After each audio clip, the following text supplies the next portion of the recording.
Hello guys, in today's video I'm going to show you how to change your location on Indeed.com.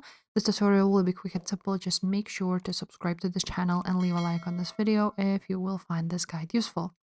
So once you have logged into your Indeed, you want to go ahead at the top where it says your profile and click on it. After that, you will see an option profile. So you want to click on it again. From here, you will see that your location right there. So you just go ahead, click on it. And from here, as you can see, you will have your contact information. And if you scroll down, you will see your country.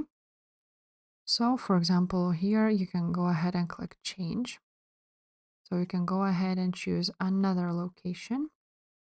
And now you want to go ahead and add, for example, let's London East and click save. And after that, as you can see, the location has changed. If this video was helpful, make sure to subscribe and I will see you next time. Bye.